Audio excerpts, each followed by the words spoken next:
amemu a ne ekoso Ghana fo kasa yentie asofo kasa yentie mpanyimfo a ye ne omo hyade na se opposition omo bu a ye nyina suddenly omo be ye yatamfo businessmen e bu a ye nyina ye gu omo nyuma pensioners fo sika ne ye de nsa akwa akobom haircut you be twa ponk no obi twa sakora ne nyina no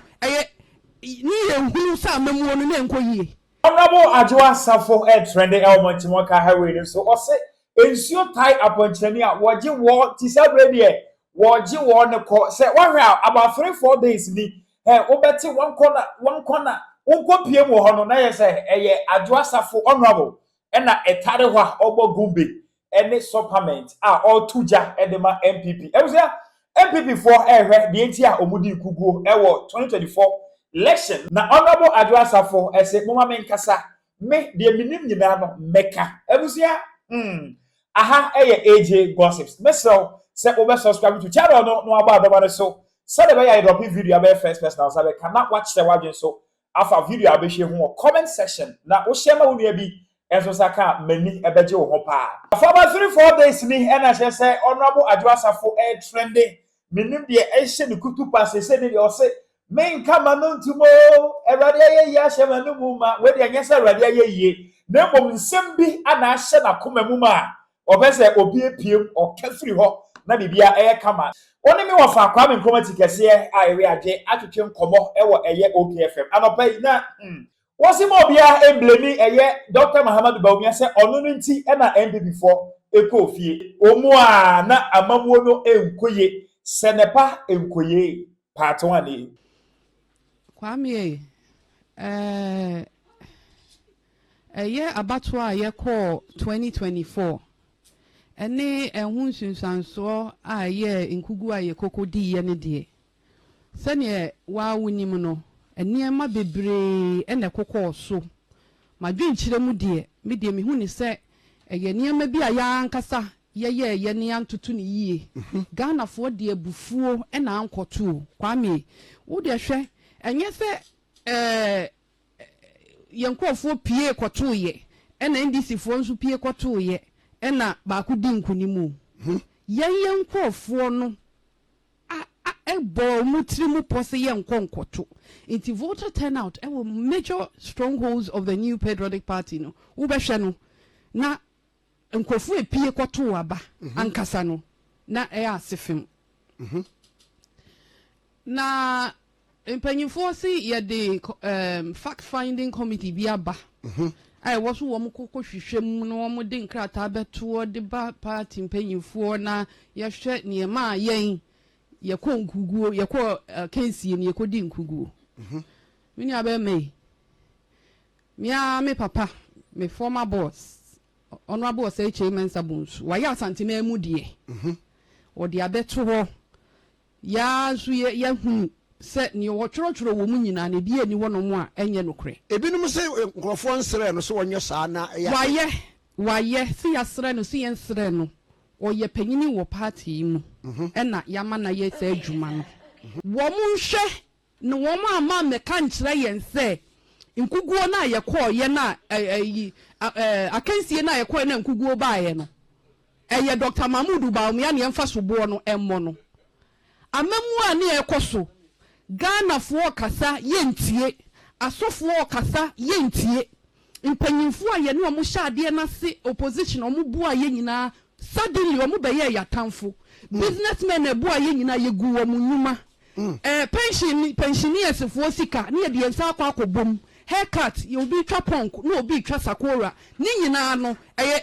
ni ye hunu sa amamu no na enkoyie ni ye tu ye funso a ne ye ntie ana yede na ni nyina akoso ye Dr. Mahmoud Bawumia ya mamuo no ana enkoyie Ghana fo no muka me kwa ni ye campaign na ye kofa Asante Memu Ashanti region ye base na wo kwa ya ne nenam so edu ba bi abas ne kwa ye disi wo esense bas ne entimi mfa kwa no so ne afa Land Cruisers ne ye denam yes in terms of development no Asante fo a hoye mu base no wo ma nya dodo na nkwafo mpia nkwato afi Asante Memu no de na omu hia we MP ya ye ko di 12 years ade a wo di hwamo eba me ya 2 eye wakwan I want only pay for school. I want Oyaria about kwa was what Quano Sumi a day for. They road network or be a person na kwa ye. 7 months to election year major say minor your friend is a reshuffle be near the Uras and Subwatch 7 months to election. I'll fear Santimum say baby and nan can any ebekwa Santimum 7 months to election then will be TI. Eti asante for nan kasano one more coin. But we make say at least no semunya asantemam yenya airport. Airport no. Why na chance? And the abandoned the chassis. And yeah. Inti uka ye nto aso. Inti die pa. You no cross antifon do na san play.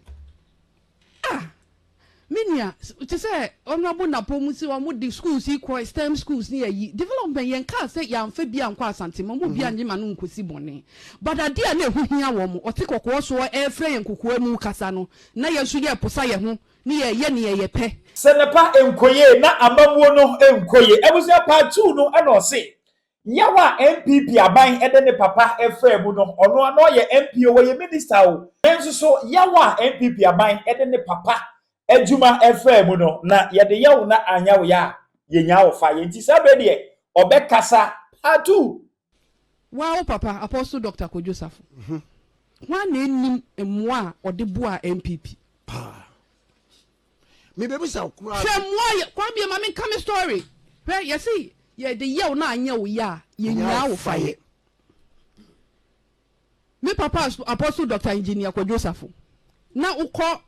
baby ICGC asori ni wo Accra Central Habobloshi ho na Habobloshi ho no na me papa wo transport company your friend Imperial Express so okay oh na yeah Imperial Express ya me papa de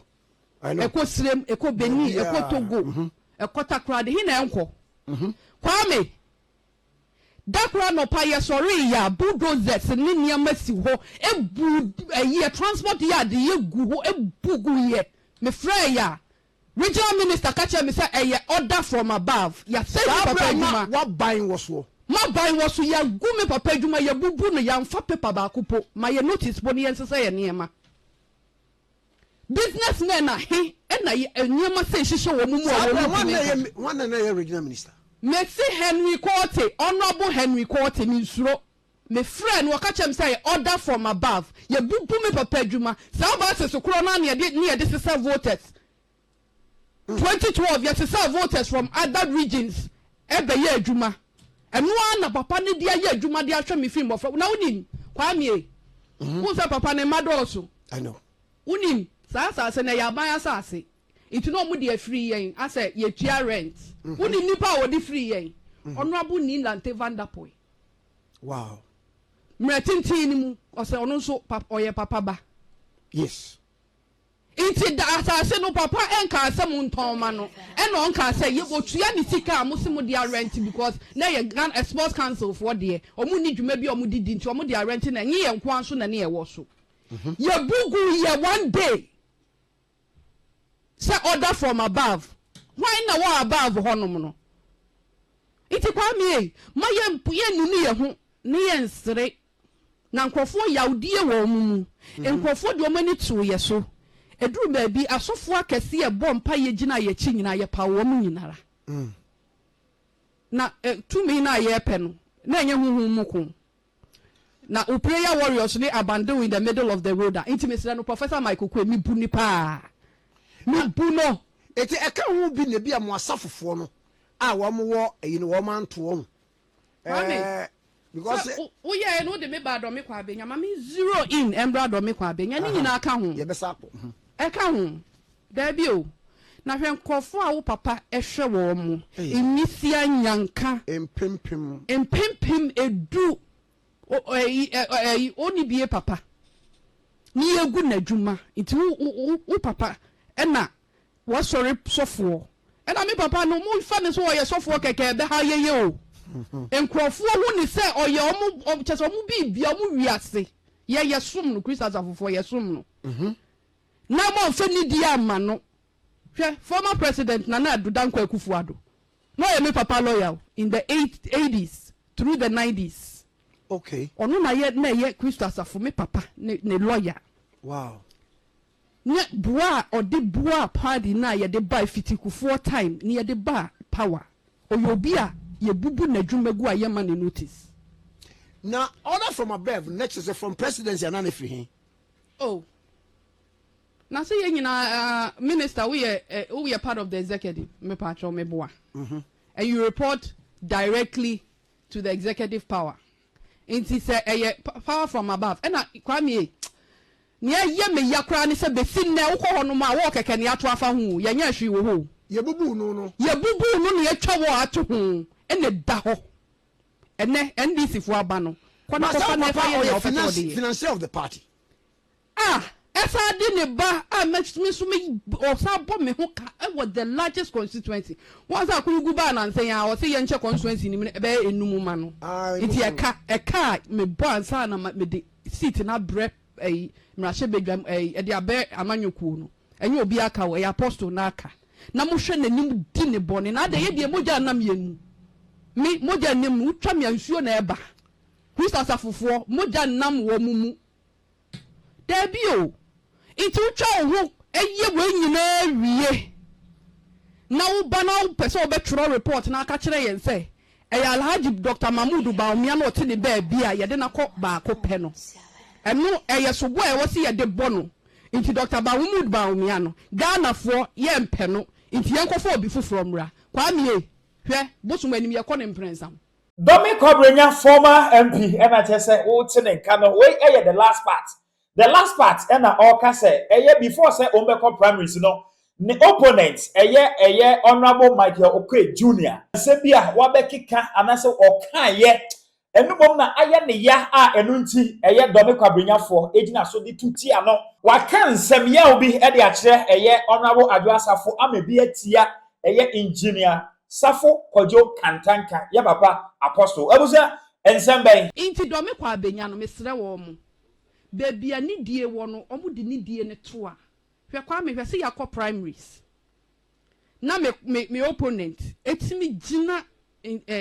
delegates anim ka kire wo mu se be me papa o wo me free na sinimu apostle ko Joseph adwuma wa ya ma Ghana no won ko school da odo afuo ono ne papa ko school o ye professor ne papa ko parliament da inti obi a ne papa do afuo onko no ne papa ne do afuo no ne ye de parliament hye ne nsa no no na ne papa ye adwuma ne bi panyin na wako school nti ye fa ne nko ene wo ne wo di panyin se yatem wo wi a wo be ka se Kristo asafofo anto aba da bi o ye twa ye nsa se ya nsuo sabe ene fi munye moja wotimi gina ho ka se Kristo asafofo no kra omu dodo ye san omu wo mu a enye ma omufiri mu nso a entosini nti wankọ asori dan bi ani honom a Michael Kwe Jr. efi mu da akogu ba ho 4 times Kristo Safo sorry no when simu ho na papa na nkasa te brono ne so ankasa nso ye branches miensa I know when si ebia mu da yambo jacket ya ma na amada na bronya yi papa ye technological exhibition Erano NDC ni no me ni no e na asem kra mfa me ho nanso ohu otena ase hunu se so obeye yi o onye yi wo mpeso no so agi so de ni die ma ne ni die wo no oba sorry sa mako enan 4 times yete ho convention as a technological exhibition na papa ye na afibia ye pe ya mami na abo NDC duku ya waduru hui me hunu wo social media da bi o na wo kwe wo de nam party mpanyifo so se me de ba me na ba me papa convention me sere no me kope MP adi masala chikura me guve ko ho me ko make South Chapel enye me papa sorry body mensa ho me ko ho me papa prophet body nyameche he me ko Israel King of Jews me ko ne ho makwa me papa me chia wa no pay he me see jidi koko asori pen ho the area champion na me nko me se masala chikura na me ko wo nko ba bia o me pese me tun krade mano ene NPP fo na okokeka kire wo mo ne se Kristo asafo eyemfa nye politics o me na me ye me politics se me me corporate bi no me pa cho enei o ma start gidigidi bi wo ho we sorry no waka we sorry no waka we Kwame mesre o mefo afidie so ne mesre wo mo ne se o mo jai sa de na wo mo ye wo mpesua no so no we uko opposition na Kwame police station meeting upe nipa kwa bra obre opposition time oba wonya hwe motivation bi ani wo no de kwotena meeting ase abadwindwi party hu inti mpanyimfo na mudi animu no so mudi ntokwa hye ase wo ho no mu a mobilizing the base na yesi ye be building ye be group na ya hwehwe ne kwan ye be fa so ye be wini power no wo mo anyai wo mbe kwa ko hyehye nkonya wo polling station nipa ba kwa no mapo mba mbetena ho inti hwe do me kwa abenya is Adwoa Safo. Adwoa Safo is do me kwa abenya. I'm getting it straight. Just period. Just like that. Yes, sir. Fabio. Fa. Uko 100 times. Fa. Who did this one for penina term? Fa. One fa Christa Safu anka hon. Fa. It won't coming to that realization. Cause I'm a reality in it here. Kwame. Omutimi bo me so boa se manye campaign wo do me kwa abenya na yelu. And adena ebra. Makoko Junior. He's here. Me bacho video. Adena sabre na after primaries no was one kan ho anko wo mo so nchen. Pame. You see, you didn't do ma de ni die wo no me boa. Me nya hwe kra no. Matena mpasua iso akon age de akonya ya ma NPP 12 years. Du mienu. Mfie du mienu. Inti mesre wo mo. Se wo pe se me ba be boa wo a. E de na si ukwan se wo be fa phone na frɛ me. Anasa wo be ba me so se o me nua ba be boa ana ye hia wo. Hwetwen me ka de hye nyame a wo soma me papa enum nyam se ene yi me du do me kwa abenya odo mu yi adi kire me no ene nkrofo epu be di machi no hwe wan hwe yi ne ye de mantle na kwa akomo bi foforo na wo yi wanim na afi e be ridi ene ye de ba ye kura no o ma boy ne nya adwuma ene one nam ho ene still ne supporters di nachi it wan me fra me a me Adwoa Safo me mma o mumisa ne se wo ba me na se beka se me hia wo mpoda na obi osikwisa afo ye hu hia edi sofu panyin na tem no ode me ne ba ode me ye den asam yi edika na so hwan na eka Adwoa Safo honorable ese asam kese ohe ano kese na eka nti meka enti wo piepiem ekwan a eye NPP for efa so a omudi nkuguo eni yaw eni edidiatam supplement eni chese enimguase a omudi egu ni papa ebuzia me ye sure say watie nsem yi any message a wasende ediama honorable Michael Quay Jr. Feel free na say wadwen e wo comment section e for video ho now we are eshema unia bi ensa intumi nka me ne honorable e wo beef because ensem we nyina sadakam wan piepie so ama ya nte ama ya hubi afa am lose ye ne de wa babontene ana ebere esem nie wa ebia na ebre a esem na opiepie nsem no etu de hye ho bia yero ho na yipie wo yipie so a yenso ye ba betena ha na yenso yato ama yahwefo na omahu se ensem a ehye adakam eni ebusa feel free next year wadwen e wo comment section no we a ehye video ma wunia bi ensa entumi nka aha eye AJ gossips honorable Adwoa Safo enese sabredi ensem a asha na kuma muma nyina no oyiyi apie NPP for yawa omude no afam ene na busua afam no oma no enko no nko ni tirim obeyi apie aha eye AJ gossips edin no edi AJ Magraheb